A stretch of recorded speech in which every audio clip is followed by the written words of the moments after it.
Now based on the same concept let's solve this question. इसमें पूछा क्या गया है कि इस पुल्ले के साथ दो ब्लॉक्स ऑफ मास कनेक्टेड है, जैसे कि प्रीवियस क्वेश्चन में हमने देखा। पूछा ये जा रहा है कि ये मास यहां पे कितना होना चाहिए ताकि ये जो ब्लॉक ऑफ मास है ये टेंड टू मूव करे, जस्ट मूव करे।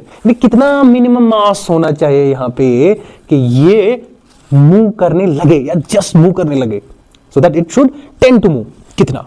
सबसे पहली बात, इस ब्लॉक का वेट कितना होगा? mg, that is 20 Newton's. और नॉर्मल रिएक्शन कितनी होगी?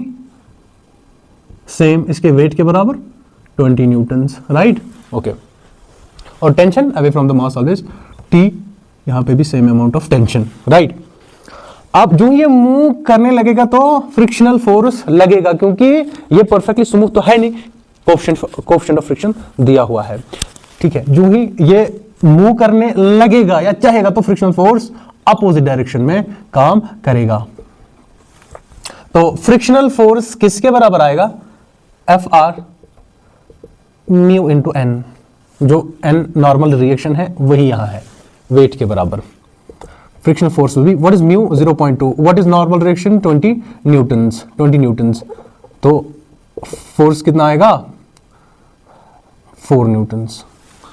फ्रिक्शनल फोर्स 4 न्यूटन्स, यानी यहां से फ्रिक्शनल फोर्स कितना होगा? 4 न्यूटन्स। इसका मतलब इसका वेट जो कि यहां पे mg होगा, इसका वेट कम से कम 4 न्यूटन्स का होना चाहिए अगर इसको मूव कराना है, टेंड टू मूव कराना है, ठीक है? यानी इसका वेट कितना होना चाहिए? यानी mg कितना होना चाहिए? 4 न्यूटन्स फ्रिक्शनल फोर्स के बराबर, ताकि ये इसको नलिफाई करे और इस ब्लॉक को आगे ले चले, ठीक है?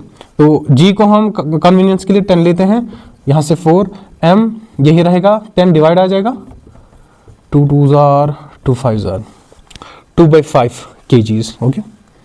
Mass will be 2/5 kgs। या इसको और सॉल्व करना चाहो तो 0.4 kg, ठीक है? 2/5 इज